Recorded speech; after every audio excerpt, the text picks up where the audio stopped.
Rensis, ayer y hoy, aprendiendo del pasado.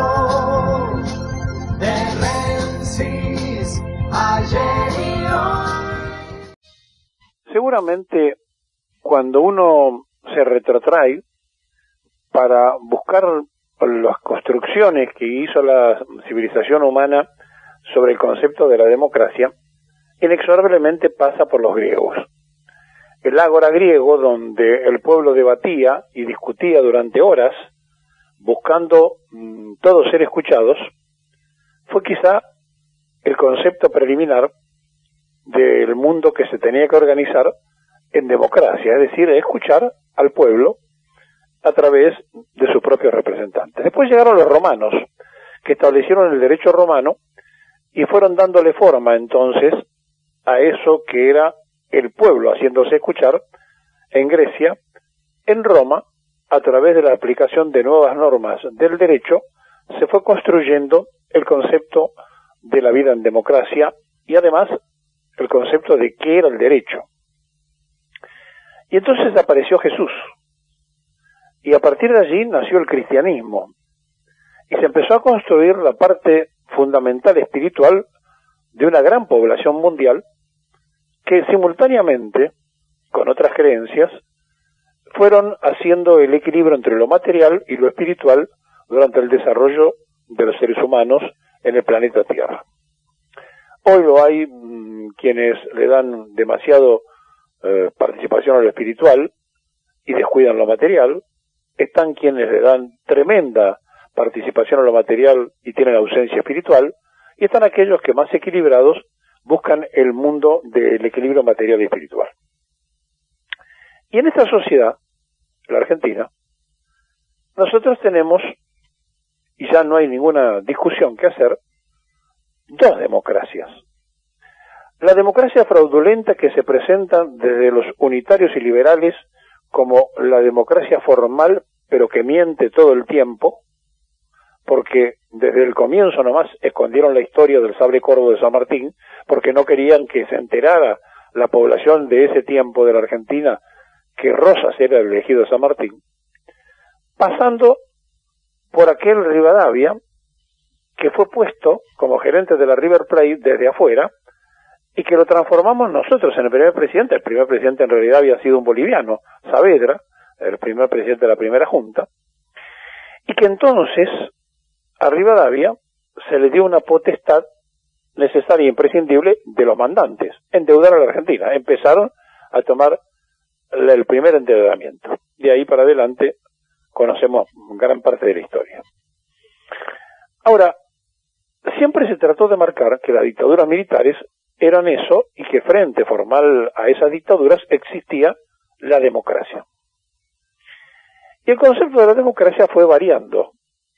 Cuando le tocó a los más humildes, la llamaron tiranía y le dijeron al peronismo que era la segunda tiranía. En realidad, durante esa segunda tiranía, se había hecho la Constitución Nacional más democrática de la historia, donde estaban todos los derechos incluidos en la del 49, porque no solamente estaban los derechos de la niñez, del trabajador, de la mujer, etcétera, sino que además estaban las obligaciones que tenía una sociedad. Pero para la otra democracia, la fraudulenta, la mentirosa, la liberal, la unitaria, eso era una tiranía. Y así se educó, y así se destruyó, y así se hizo lo que se hizo. Hoy tenemos a los representantes de ese sector de la democracia fraudulenta, los que, por ejemplo, proscribieron la llegada de Perón cuando fueron gobiernos Isabel Ortiz responsable de Relaciones Exteriores, los que no permitieron votar al peronismo nunca, bueno, que están de ese lado, en sociedad con el macrismo, que son nietos y descendientes de aquel pensamiento rivadaviano, y que tienen además en la descendencia de los Mitre, ahora transformado en diario y en canal de televisión, y por el otro lado, en la presentación de Clarín, las dos posturas de un mismo tiempo de la defensa de esa democracia fraudulenta que quieren hacer pasar como la verdadera democracia. Entonces la otra, la vapuleada, la maltratada, la que siempre le permitió a los que pensaban distinto que participaran, que estuvieran y demás. Les aclaro, por ejemplo, que el Partido Comunista, que fue conspirativo contra Perón, la única vez que pudo ir a elecciones fue cuando Perón les permitió elecciones. Claro, con Perón no sacaban votos. Cuando el mundo se fue desarrollando y la Argentina acompañó ese desarrollo, se empezaron a dar las normas de convivencia de la supuesta democracia fraudulenta disfrazada de democracia real. Y entonces las costumbres dijeron que había un juego de mayorías y minorías. Y cuando se distribuía el poder en la administración de una cámara, se respetaban mayorías y minorías. Ayer, los representantes de la democracia fraudulenta, liberal, unitaria, entreguista y endeudadora, que representa el voto de los porteños, mayoritario de la capital federal de la República Argentina, mal llamada Ciudad Autónoma, ese voto de ese ciudadano que está de acuerdo con ese gobierno hizo que los representantes genuinos del pueblo, porque llegaron por el voto ciudadano, tomaran la decisión de no respetar a la primer minoría. Y entonces conformaron las autoridades de la legislatura porteña absolutamente con las presidencias y las 3 vicepresidencias, todas del bloque de Cambiemos. ¿Hay alguna ley que obligue a que sea distinto? No, no hay ninguna. Es el uso y costumbres. Ahora, ¿ustedes escucharon, leyeron o vieron por televisión que alguien hablara de democracia fraudulenta porteña? Nadie. Porque hay una tremenda cobertura, además del dinero que en pauta publicitaria gasta el gobierno de Larreta en los medios hegemónicos.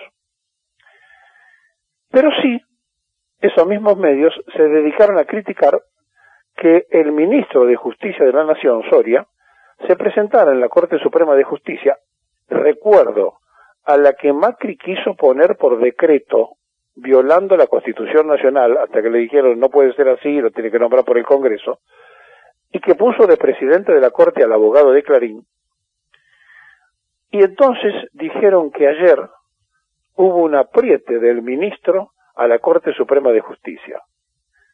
Y posiblemente sí, porque esa Corte Suprema de Justicia lo que tiene es una tremenda lentitud para que la mesa judicial y los jueces que se reunieron en la residencia de Olivos con Macri para decidir la vida, la cárcel o la libertad de las personas, estén fuera de jurisdicción o procesados y tienen tremenda ligereza para defender situaciones que favorecen justamente a esa gente.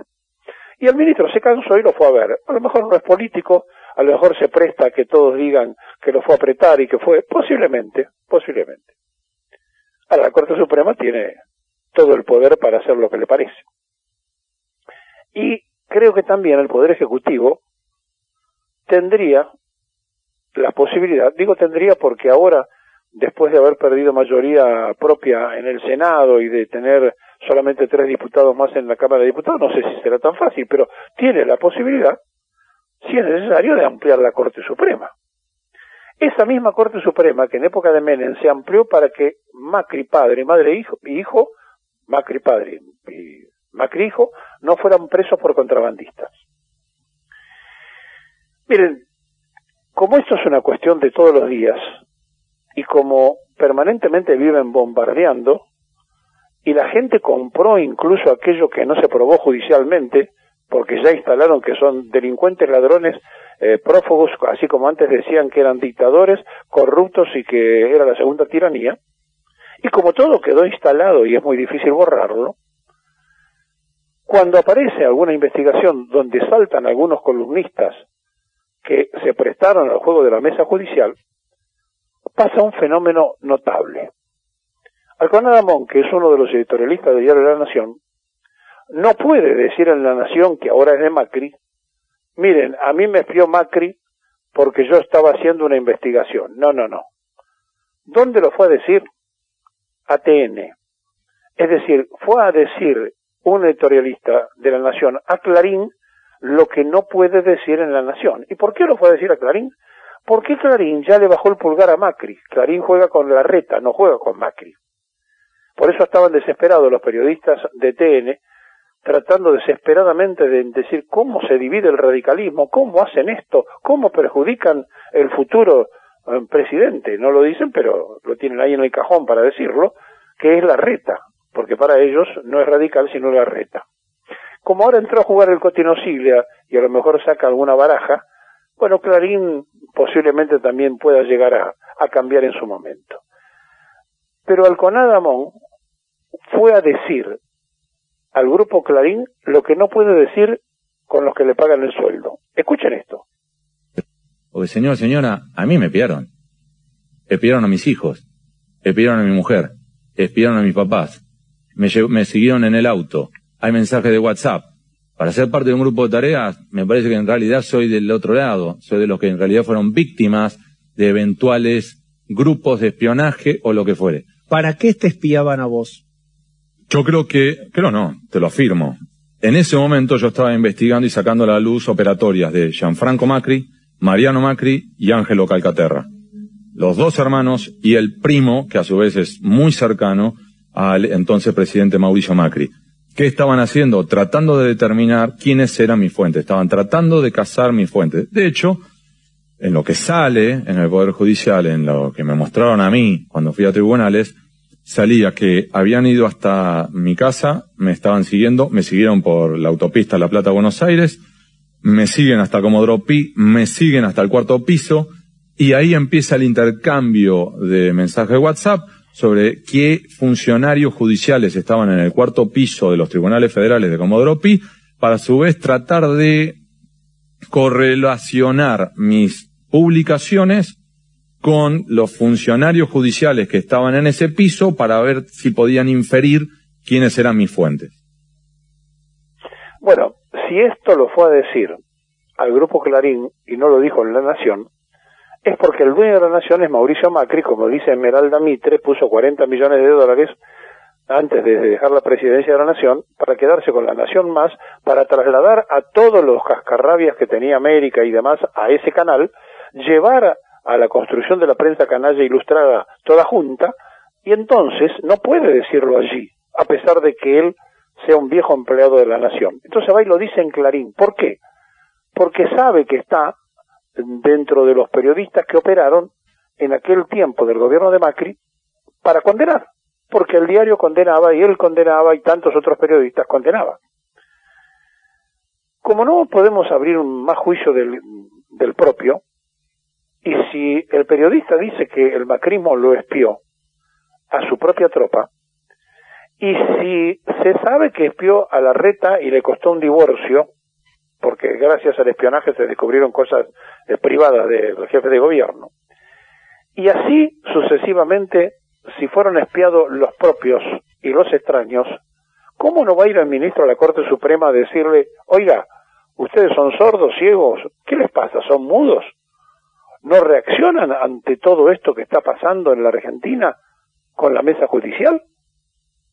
Y entonces, esos mismos medios no hablan de la democracia fraudulenta de Cambiemos, que dejó sin ningún cargo a la primer minoría en la ciudad autónoma de Buenos Aires, que en realidad es la capital federal de territorio prestado por la provincia. No hablan de eso. Hablan de que el ministro fue a apretar a la Corte Suprema. Por eso, ya no hay duda. Hay dos democracias. La de ellos, la que instalan, que es fraudulenta, mentirosa, que quisieron hacer campaña con una vacuna porque esa marca era la que había que imponer, la impusieron y ahora es de las que menos rendimiento tiene ante la nueva cepa, pero de eso no van a decir nada, y así cada una de las cosas que hacen y que van lastimando a la sociedad argentina, que no tiene autodefensa, que no tiene nada más que la posibilidad de sospechar. Pero ¿saben una cosa? Fueron votados por una amplia parte de la sociedad argentina. Es decir, la democracia fraudulenta le ha ganado a la otra democracia, la del pueblo.